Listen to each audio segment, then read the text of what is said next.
صباح الفل، صباح الهنا، صباح السعادة، يجعل صباحك يا رب مندي بذكر الله. صباح الفل يا بنات. أنا قلت كده أصبح معاكم كده على الجو الحلو ده. خلاص كده بدأنا كده في دخول الشتاء والسقعة والبرد والحاجات بدأت تطير معانا كده.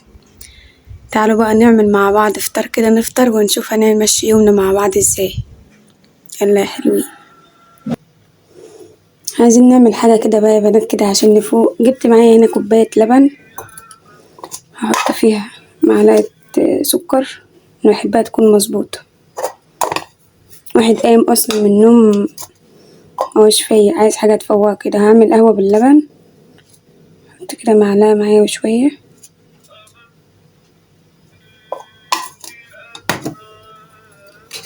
لازم الاستباحة ديت معانا كده الصبح عشان نفوق كده ونقدر نشوف هنعمل ايه. اللبن ده ساقع من طبعا مش سخن، عشان احنا عارفين ان القهوة بنعملها على البارد.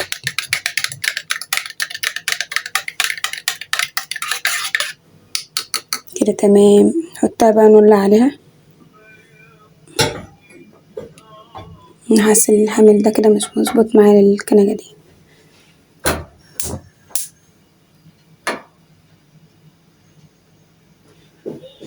كده تمام، ههد عليها بقى كده. هديت عليها وسبتها بقى كده ايه اما تطلع معانا. نعمل ايه؟ انا قمت كده جبت العيش ده بدري، الولاد صحوا للمدارس، وقمت جبت العيش عشان نفطر، وسلقت معايا هنا بيض هقشره.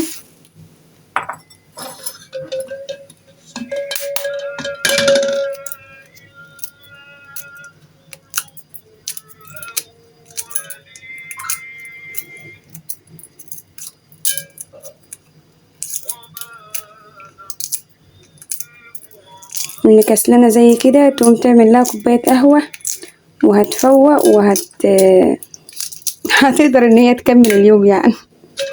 خلاص بقى يا بنات، الشتا دخل والكسل بدأ معاه كمان ربنا يعدي الأيام دي كده يا رب على خير. ينصر اخواتنا يا رب في فلسطين على من يعديهم.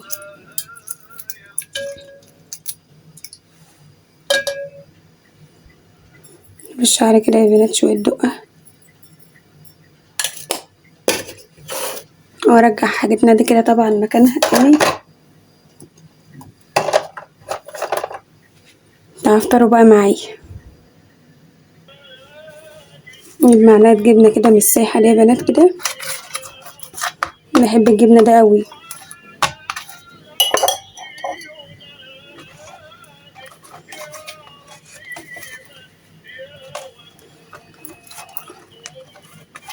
نجيب بيضة من دي كمان كده بتتزحلق.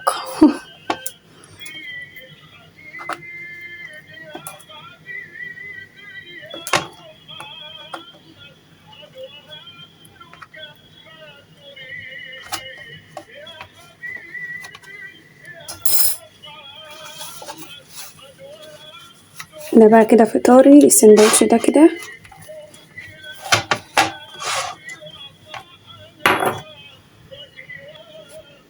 شايفين معايا هناك بقى القهوة يا بنات، السلام. جهزنا معانا الكوباية بتاعتنا.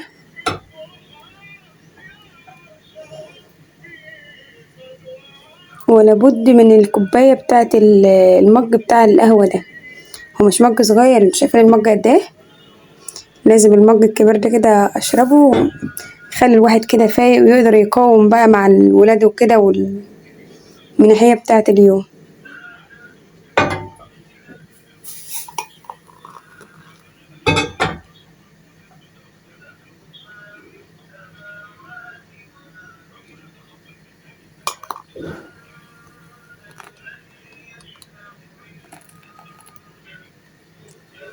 مين بقى يتفضل معايا؟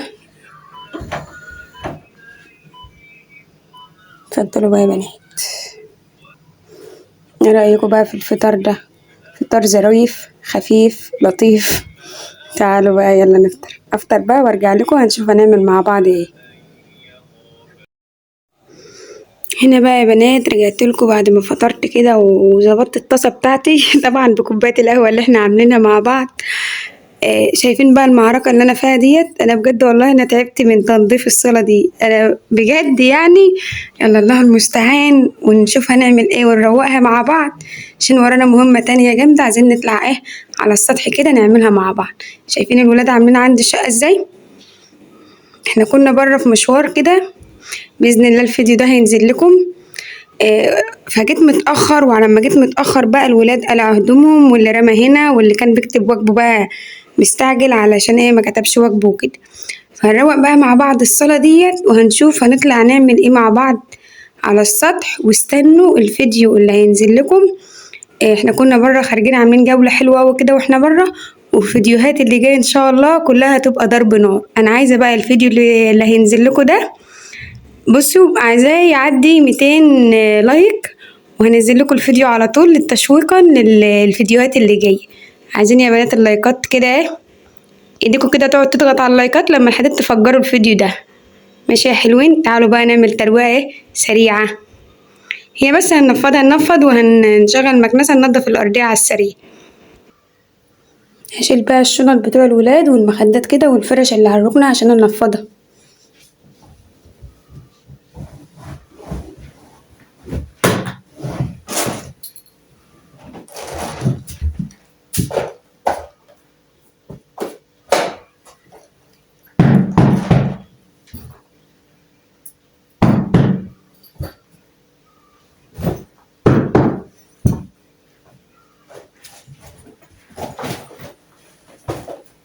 محمد عايز يسيب حاجاته كلها كده ايه بره معانا، ما يدخلهاش جبل في الأوضة. شيل المصابيح بقى، الولاد كانوا بيصلوا لما يمشوا.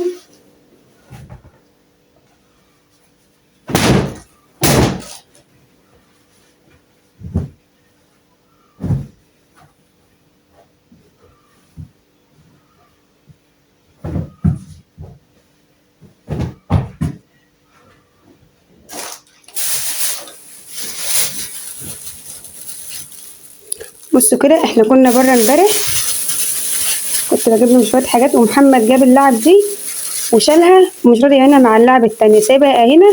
الكيس ده بقول يا ماما سيبها بس كده ايه عشان الصبح اقوم ارتبها كده ايه وما تضيعش مني. فخباها بقى منه على ما هو يجي من المدرسة، واشوفه هو يدور عليها ولا يعمل ايه.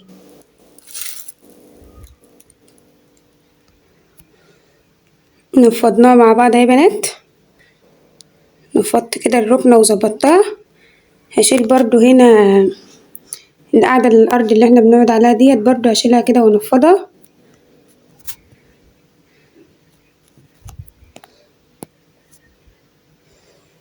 شلتها ونفضتها وحطيتها كده على جنب، وهجيب المقشة معايا بقى وهنضف بقى الأرضية.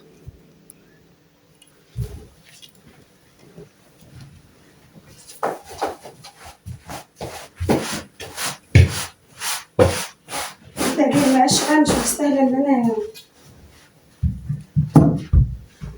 أعمل بالمكنسة، هعملها كده بالمقشة على السريع. الأرضية نضيفة، أنا كنت عاملاها امبارح بالمكنسة، بس الحاجات اللي هو عامل الغدا عاملاها بالسكين.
هشيل دي يا بنات كده، أنا أطلعها على السلم وأنفضها.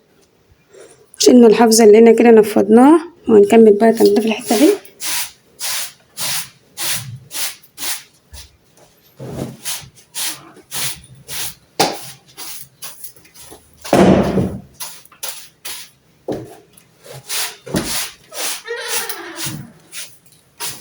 ننطره على بره عشان نحمص السلم.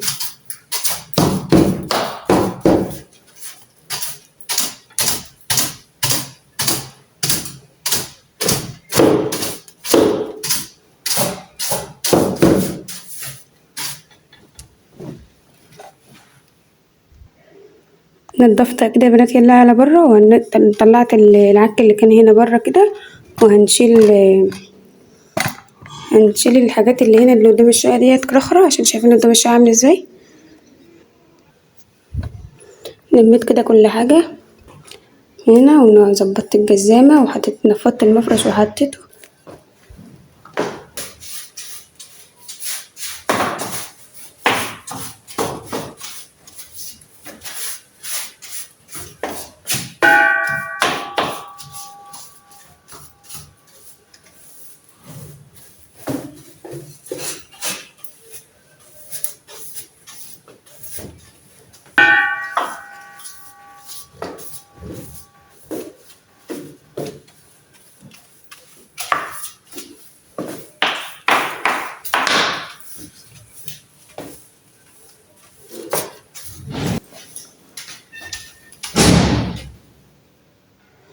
كنسنا السلم من فوق لتحت، وجبنا معانا كده جرد الفومية هنحط فيه شوية قرير.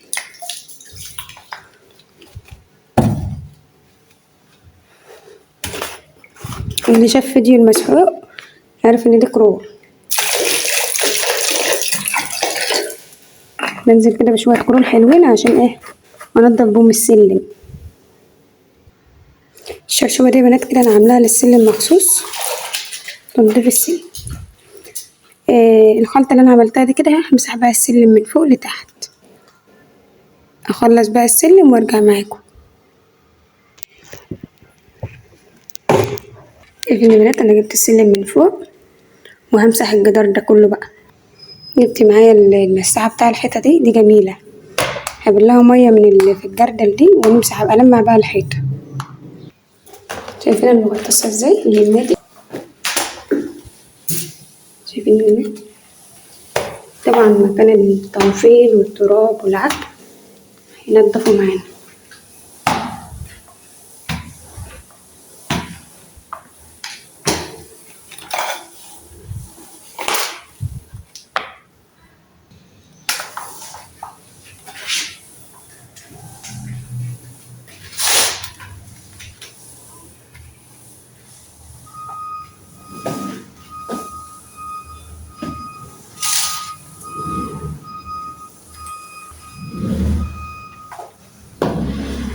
اي عفراية اي حاجة على الحيطة هتطلع معانا.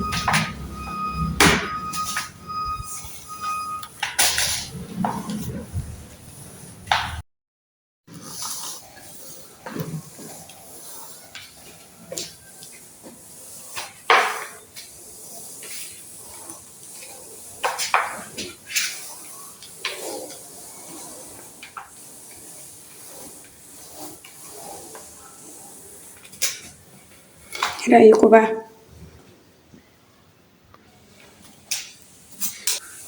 الجنب اللي هو بتاع باب الشقة ده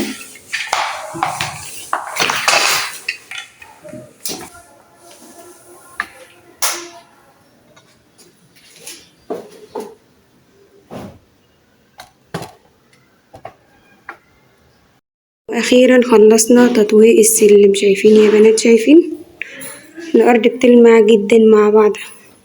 الحاجات دي بقى احنا شايلينها هنرجعها تاني مكانها.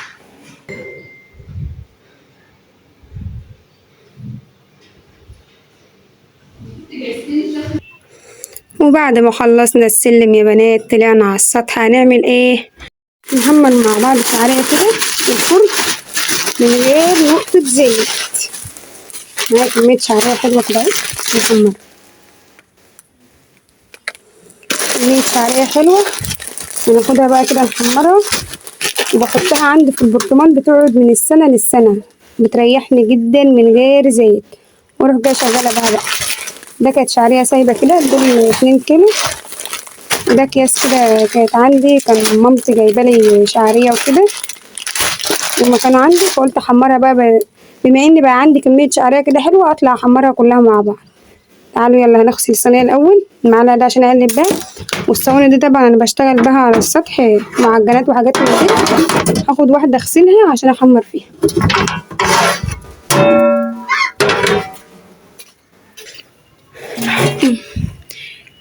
جبت الصينية اهي يا بنات هغسلها، وجبت معايا سلكة كده، والصابون ده صابون ألمونيا أسمر. طبعا عندنا حوض على السطح، الحوض ده منجز لغسيل أي حاجة بقى كده على السطح.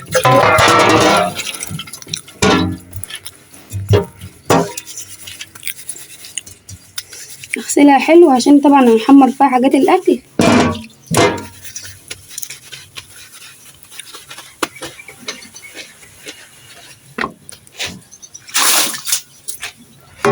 نعمل كده عشان الصوت ما يخربطش معانا.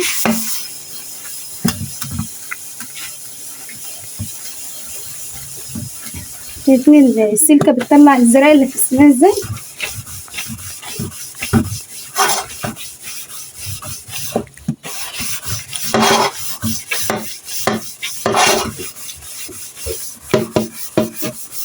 لازم نغسل الولاد الحاجة طبعا اللي احنا هنستخدمها لحاجات الأكل كده حلو قبل ما نعمل فيها أي حاجة.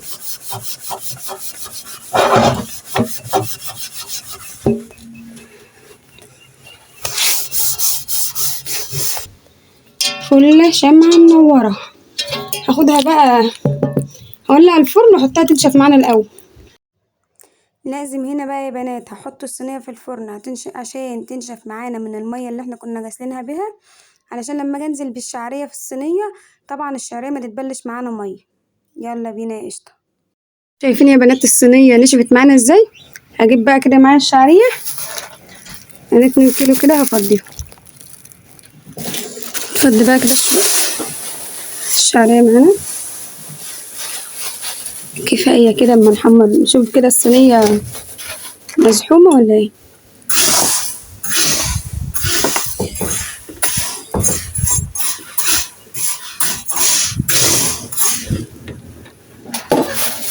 هفضي بقى الكيس.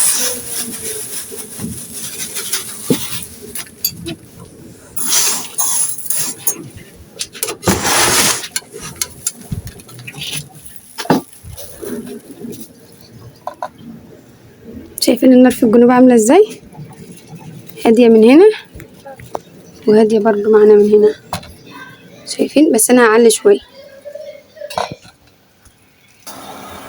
معلي النار شوية كده، ودايما عينيا على الصينية والمعلقة ديت دايما كده باستمرار. هقعد اقلب معي، احس ان هي بدأت تاخد لون من فوق هقلب انا مع بعض اهوت عشان نشوف الخطوة مع بعض كده ايه، نمشيها خطوة بخطوة بالراحة. جربوا. شايفين هنا يا بنات كانت خدت كده لون بعد لون اهو، فبقلبها كده على طول بالمعلقة كده وبقلبها.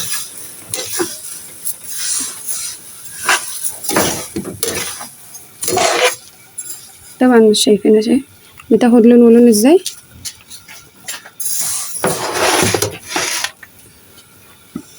من هنا بقى لسه ما حطش لايك، حطوا لايك يا حلوين.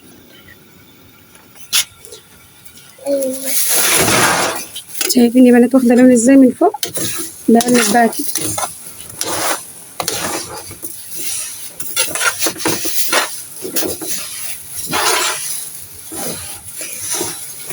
عشان اللي اتحمر بقلبه كده، واللي لسه ما اتحمرش ياخد لون.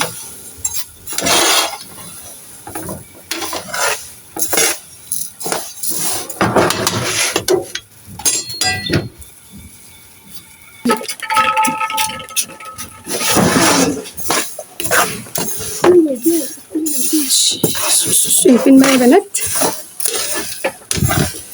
بدأت تاخد معايا اللون الأخير. مش عارفة الكاميرا موضحة معانا اللون ولا ايه. ايه رأيكم بقى في الجمال ده؟ ولا نقطة زيت عليه.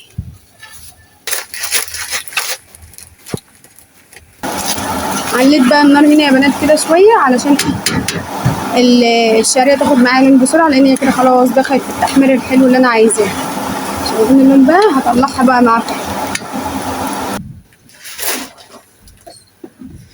شايفينها يا بنات هنا عامله ازاي؟ هفضيها بقى في الطبق عشان تبرد معايا. مولعة النار ازاي؟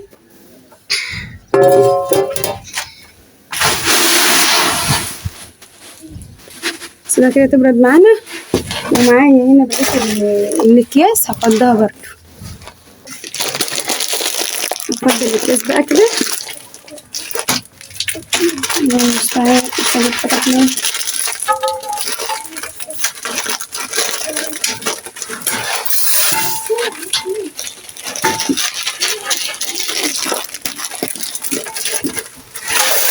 بس يا حمود تعمل ايه يا حمود؟ تعال سلم على اصحابك يا حمود. قول لهم ازيكم يا اصحابي. كلمت صحابك من زمان ليه؟ بكلمها كل يوم. هتكلمهم كل يوم؟ ايوه. طب كلمهم.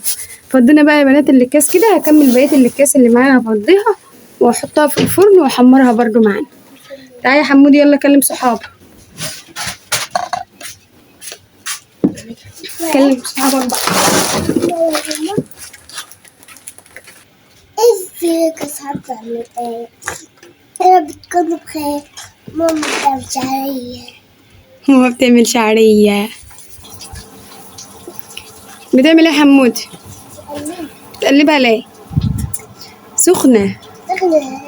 سخنة أوي هتلتعب.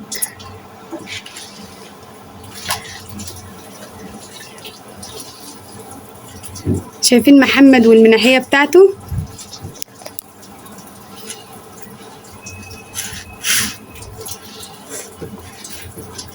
بيقلب في الشعرية كده والشعرية سخنة ويرفع ايده على بقه وينفخ فيها ويرجع يحطها تاني في الشعرية.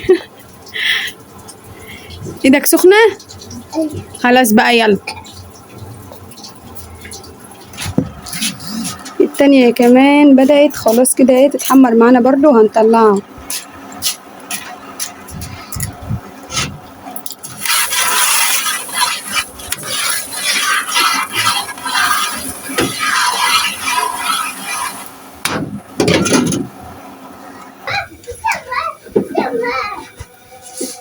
خلصنا التانية كمان اهي. نفضها برضو على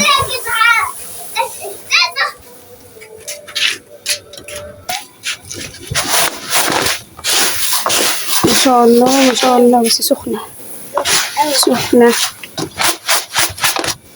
هسيبها بقى كده لما تبرد. شايفين؟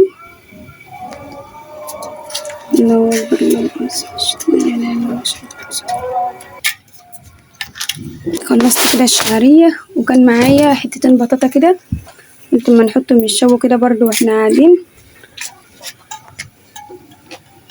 كده. الشعرية جربوها بس يا بنات كده وانتوا ما شاء الله والله مقلتوش هتعملوا الشعرية تحمروها في الزيت. شايف المراد بيعمل ايه هنا؟ متعلق مش شعلق. بيلعب رياضة. لا وقعت. البطل التاني بيفكر اللي هو يشعلق هو كمان. العيال يتهبلوا يا ولاد يا جامد.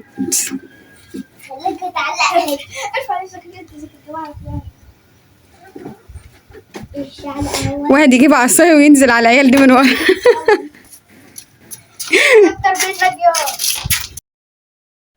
كده خلاص يا بنات. خلصنا الشعرية وخلصنا البطاطا ونزلنا من على السطح. طيب طبعا شايفين الولاد بعد ما جم من المدرسة عملوا فيا ايه فوق؟ بهدلوني من اللعب وعايزين مش عايزين ينزلوا من على السطح. يقولوا احنا عايزين نستنى اما الجو يشتي عشان نلعب تحت المية. شفتوا بقى يا بنات الولاد لما يكونوا في المدرسة بيريحوا ازاي؟ يجوا من المدرسة يلاقوني. تعالوا بقى هنعبي مع بعض الشعرية دي. انا ما بحطهاش بقى في التلاجة. انا عندي البرطمانات دي. شايفين البرطمانات دي بجيبها. عامله البرطمانات دي مخصوص للشعرية. معايا ده واحد كبير كده وده كمان واحد متوسط معايا. انا هامله الكبير ولو اتبقى حاجه منه هكمل الصغير. تعالوا كده معايا بقى نملاهم. هي طبعا الشعرية بردت معانا. انا سبتها في الطبق لما بردت خالص. بقت بارده معايا كده خالص.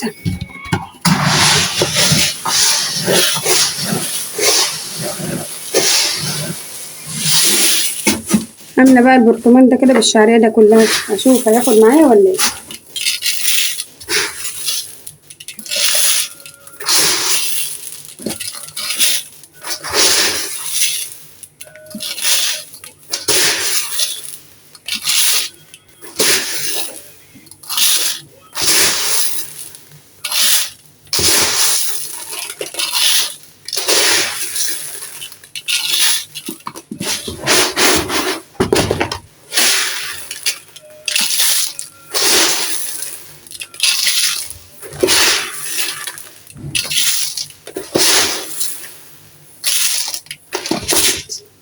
هجيب كده معايا العلبة اللي انا بعين فيها الشعرية الاول يا بنات.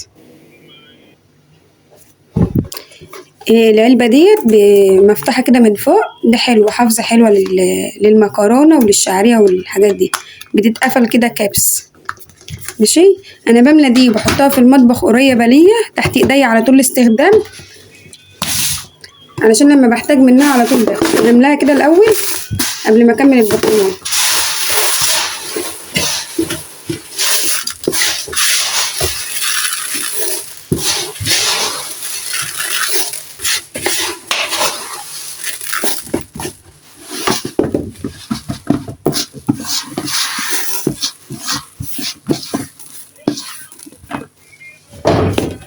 هي كده ما اتملتش معايا، بس انا هكملها عشان ايه، اوبا، انا بستخدم من ده على طول.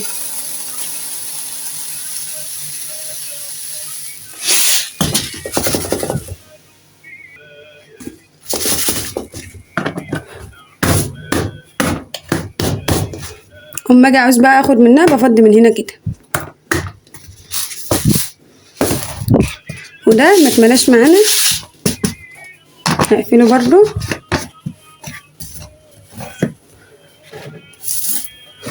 وكده بقى ايه، الفيديو بتاعنا خلص معانا. روتيننا النهارده كان روتين سريع كده. اكتبولي في الكومنتات بقى الروتين ده عجبكم ولا ايه، واستنوني بقى في فيديوهات جامده اللي جايه، وباللايكات كده، وفعلوا لنا القناه يا بنات، عايزين القناه تكبر بيكم ونبقى عيله كبيره جدا جدا جدا مع بعض، والاحباب طبعا معانا يزيدوا. واقول لكم السلام عليكم ورحمه الله وبركاته، واشوفكم مع بعض في فيديو جديد. باي باي. اللايك بقى يا حلوين.